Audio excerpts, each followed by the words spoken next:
नमस्कार दोस्तों, ढोल में पोल चैनल में आप सब मित्रों का हार्दिक स्वागत करता हूं। दोस्तों देखिए, युधिष्ठिर जो है मार्कंडेय जी से प्रश्न पूछते हैं। उनकी जिज्ञासा है कि सती स्त्रियां जो होती हैं, पतिव्रता स्त्रियां जो होती हैं, उनकी क्या शक्ति होती है, कितनी शक्ति होती है, और ब्राह्मणों की कितनी शक्ति होती है। यहाँ स्त्रियों और ब्राह्मणों की शक्ति का वर्णन किया गया है इसमें प्रकरण में दोस्तों, और बड़ा ही रोचक, बड़ा ही दिलचस्प, बड़ा ही मनोरंजक ये प्रकरण है। इसमें देखिए ब्राह्मणों की शक्ति क्या होती है, किस तरह से एक ब्राह्मण जो है, कौशिक नाम के ब्राह्मण जो है अपनी शक्ति दिखाते हैं और बखान करते हैं। और पतिव्रता स्त्री जो है, जो एक व्याध की पत्नी है, व्याध की शूद्र की पत्नी है, कसाई है, जो जिसका पति जानवरों का मांस बेचता है, उसकी पत्नी है, तो वो किस तरह से देखिए शास्त्रार्थ करती है और किस तरह से दोनों अपना अपना पक्ष रखते हैं। दोस्तों आइए देखते हैं बगैर किसी विलंब के। ये देखिए वन पर्व है, वन पर्व ये महाभारत है प्रथम खंड, ये गीता प्रेस गोरखपुर, और पृष्ठ 317 पर है ये कहानी। तो दोस्तों सुनते हैं कि मार्कंडे, जब युधिष्ठिर ने मार्कंडे जी से पूछा है कि मैं भगवान आपसे जो है पतिव्रता स्त्रियों की और ब्राह्मणों की शक्ति के बारे में जानना चाहता हूँ, तो मार्कंडे जी सुनाते हैं। वो कहते हैं कि पूर्व काल में कौशिक नाम का एक ब्राह्मण था। पूर्व काल में, अब संसम्मत कुछ नहीं होता है, पूर्व काल में होता है।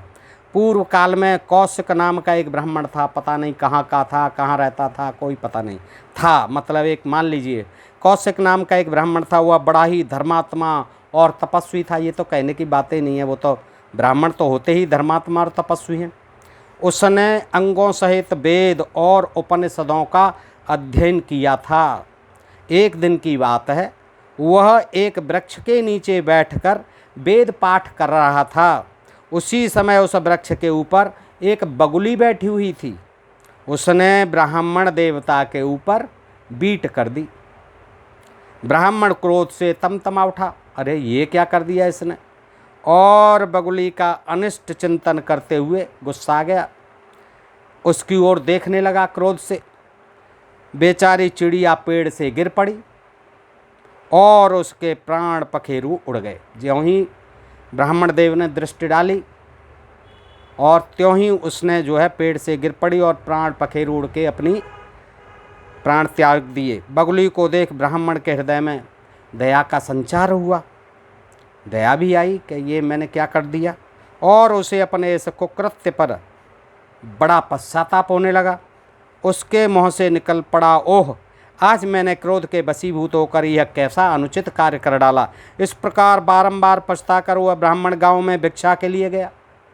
उस गांव में जो लोग शुद्ध और पवित्र आचरण वाले थे, उन्हीं के घरों पर भिक्षा मांगता हुआ वह एक ऐसे घर पर जा पहुंचा जहां पहले भी कभी भिक्षा प्राप्त कर चुका था। द्वार पर जाकर बोला, भिक्षा देना माई। भीतर से एक स्त्री ने कहा, ठहरो बाबा, अभी लाई। वह स्त्री अपने घर के झूठे बर्तन साफ कर रही थी। ज्यों ही वह उस काम से निवृत्त हुई, उसके पति घर पर आ गए। वे बहुत भूखे थे। पति को आया देख स्त्री को बाहर खड़े हुए ब्राह्मण की याद न रही। वह उसकी सेवा में जुट गई। अपने पति की में भूखा प्यासा आया था काम करके कहीं से। पानी लाकर उसने पति के पैर धोए, हाथ मुँह धुलाया और बैठने को आसन देकर एक पात्र में सुंदर स्वादिष्ट भोजन परोस कर लाई और जीमने के लिए सामने रख दिया। युधिष्ठिर सुनिए, वह स्त्री प्रतिदिन पति को भोजन कराकर उनके उच्छिष्ट को, जूठन को प्रसाद समझकर बड़े प्रेम से भोजन करती थी। पति को ही अपना देवता मानती थी और स्वामी के विचार के अनुकूल ही आचरण करती थी। वह कभी मन से भी परपुरुष का चिंतन नहीं करती थी। अपने हृदय की समस्त भावनाएं, संपूर्ण प्रेम पति के चरणों में चढ़ाकर वह अनन्य भाव से उन्हीं की सेवा में लगी रहती थी। सदाचार का पालन उसके जीवन का अभिन्न अंग था। उसका शरीर भी शुद्ध था और हृदय भी शुद्ध था। वह घर के कामकाज में कुशल थी। कुटुंब में रहने वाले प्रत्येक स्त्री पुरुष का हित चाहती थी और पति के हित साधन का उसे सदा ही ध्यान रहता था। देवता की पूजा, अतिथि का सत्कार, सेवकों का भरण पोषण और सास ससुर की सेवा, इनमें वह कभी असावधानी नहीं करती थी। अपने मन और इंद्रियों पर उसका पूरा अधिकार था। पति की सेवा करते करते उसे भिक्षा के लिए खड़े हुए ब्राह्मण की याद आई। अब याद आई। पति की सेवा का तात्कालिक कार्य पूर्ण हो ही चुका था। वह भिक्षा लेकर बड़े संकोच से ब्राह्मण के निकट गई। ब्राह्मण जला भुना खड़ा था। निश्चित ब्राह्मण जला भुना खड़ा था, क्योंकि बहुत देर हो गई थी। देखते ही बोला, देवी, जब तुम्हें देर ही करनी थी तो ठहरो बाबा कहकर मुझे रोका क्यों? मुझे जाने क्यों नहीं दिया? ब्राह्मण को क्रोध से जलते देखो सती ने शांति से कहा, पंडित बाबा क्षमा करो, मेरे सबसे महान देवता तो मेरे पति हैं। वे भूखे प्यासे थके मादे घर पर आए थे, उन्हें छोड़कर कैसे आती? उनकी ही सेवा टहल में लग गई। तो इस पर तो ब्राह्मण को और गुस्सा आया। ब्राह्मण बोला, क्या कहा? ब्राह्मण बड़े नहीं हैं, पति ही सबसे बड़ा है। देखिए कितना क्रोध आया ब्राह्मण देव को, और वो कहते हैं क्या कहा? ब्राह्मण बड़े नहीं हैं, पति बड़े हैं। गृहस्थ धर्म में रहते हुए भी तुम ब्राह्मणों का अपमान कर रही हो। देखिए कितना जो है उस समय ब्राह्मणों का महत्व होता था समाज में, कितना महात्म्य होता था। और अपने मुंह से ही वो ब्राह्मण देव उसको याद दिलाते हैं पत्नी को, स्त्री को, कि गृहस्थ धर्म में रहते हुए तुम ब्राह्मणों का अपमान कर रही हो। इंद्र भी ब्राह्मण के सामने सिर झुकाते हैं, फिर मनुष्यों की तो बात ही क्या, तेरे जैसे मनुष्यों की तो क्या बात है। इंद्र भी हमारे सामने सिर झुकाते हैं। क्या तुम ब्राह्मणों को नहीं जानती? कभी बूढ़े बड़ों से भी नहीं सुना? अरे बूढ़े बड़ों ने तो बताई होंगी हमारी कहानियाँ।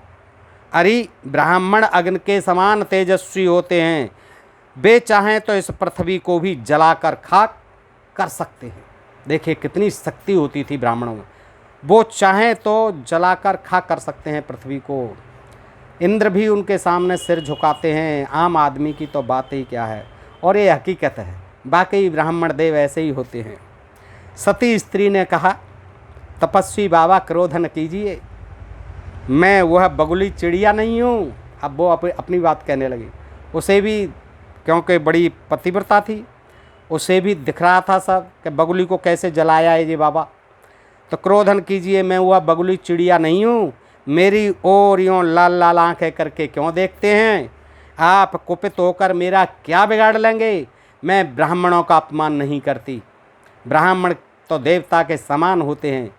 आपका अपराध मुझसे हुआ, इसके लिए क्षमा मांगती हूँ। मैं ब्राह्मणों के तेज से अपरिचित नहीं हूँ, उनके महान सौभाग्य को भी जानती हूँ। ब्राह्मणों के ही क्रोध का फल है कि समुद्र का पानी खारा हो गया है, पीने योग्य नहीं रहा है। ये महान तपस्वी और शुद्धांतःकरण मुनिजन ही थे जिनकी क्रोधाग्नि आज भी दंडकारण्य में नहीं बुझती। ब्राह्मणों के कारण ही दंडकारण्य में आग लगी हुई है, दावानल आज भी नहीं बुझती है। आगे कहती है, ब्राह्मणों के ही तिरस्कार से वातापी नामक राक्षस अगस्त के पेट में चला गया, खा गए, और वो पच भी गया था। वातापी राक्षस अगस्त के पेट में, उसे भी ज्ञान था, पूरा ज्ञान देती है ब्राह्मणों के बारे में। महात्मा ब्राह्मणों का प्रभाव बहुत बड़ा सुना गया है। महात्माओं का क्रोध और प्रसाद दोनों ही महान हैं। इस समय मुझसे जो आपकी उपेक्षा हुई है उसके लिए आप मुझे क्षमा करें। मुझे तो पति की सेवा में जिस धर्म का पालन होता है वही अधिक पसंद है। देवताओं में भी मेरे लिए पति ही सबसे बड़े देवता हैं। मैं तो सामान्य रूप से इस पातिव्रत धर्म का ही पालन करती हूँ। ब्राह्मण देवता, इस पति सेवा का फल भी आप प्रत्यक्ष देख लीजिए। आपने कुपित होकर बगुली पक्षी को दग्ध किया था, यानी भस्म किया था, यह बात मुझे मालूम हो गई। ये देखिए मेरी शक्ति, पतिव्रता की शक्ति क्या होती है। बाबा, मनुष्यों का एक क्रोध मनुष्यों का एक बहुत बड़ा शत्रु है जो उनके शरीर में रहता है। जो क्रोध और मोह को जीत ले और जो सत्य भाषण करे, गुरुजनों को सेवा से प्रसन्न रखे और किसी के द्वारा मार खाकर भी उसे न मारे, जो अपनी इंद्रियों को बस में करके पवित्र भाव से धर्म और स्वाध्याय में लगा रहे, जिसने काम को जीत लिया हो, वही देवताओं के लिए, देवताओं के मत में, देवताओं के विचार में ब्राह्मण है। देखिए असली जो है ब्राह्मणों की पहचान बता देती है वो पतिव्रता स्त्री। जिस धर्मज्ञ और मनुष्य पुरुष का संपूर्ण जगत के प्रति आत्मभाव है और सभी धर्मों पर अनुराग है, जो यजन याजन अध्ययन अध्यापन आदि ब्राह्मणोचित कर्मों को करते हुए अपनी शक्ति के अनुसार दान भी करता रहता है, ब्रह्मचर्य अवस्था में जो वेद अध्ययन करता है, जिसके नित्य स्वाध्याय में कभी भूल नहीं होती, उसी को देवता लोग ब्राह्मण मानते हैं। ब्राह्मणों के लिए जो कल्याणकारी धर्म है उसी का उनके समक्ष वर्णन करना उचित है। इसीलिए मैं आपके सामने ये बात कह रही हूँ। ब्राह्मण सत्यवादी होते हैं, उनका मन कभी असत्य में नहीं लगता। ब्राह्मण के लिए स्वाध्याय, दम, आर्जव, सरल भाव और सत्य भाषण यह परम धर्म बतलाया गया है। यद्यपि धर्म का स्वरूप समझने में कुछ कठिन है, तथापि वह सत्य में प्रतिष्ठित है।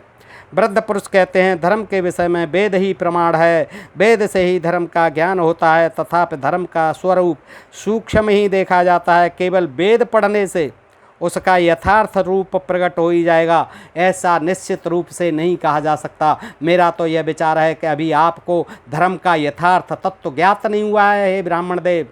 अतः आप परम धर्म क्या है यह आप जानना चाहते हैं तो मिथिलापुरी में जाकर माता पिता के भक्त सत्यवादी और जितेंद्रिय धर्मव्याध से पूछिए, वह आपको धर्म का तत्व समझा देगा। भगवान आपका मंगल करें। अब आपकी जहाँ इच्छा हो वहाँ पधारें। यदि मेरे मुख से कोई अनुचित बात निकल गई हो तो क्षमा करें, क्योंकि स्त्रियों पर सभी दया करते हैं। ब्राह्मण बोला, देवी तुम्हारा कल्याण हो, मैं तुम पर बहुत प्रसन्न हूँ।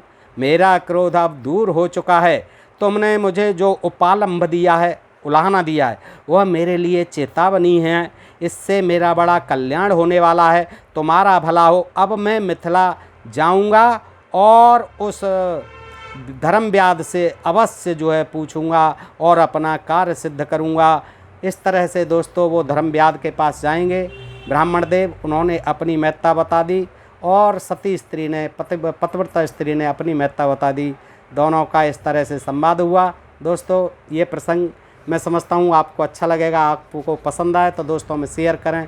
आज के लिए इतना ही। सुनने के लिए बहुत बहुत धन्यवाद, आभार। अपने प्रिय चैनल ढोल में पोल को सब्सक्राइब करते रहें। नमस्कार, जय हिंद, जय भारत।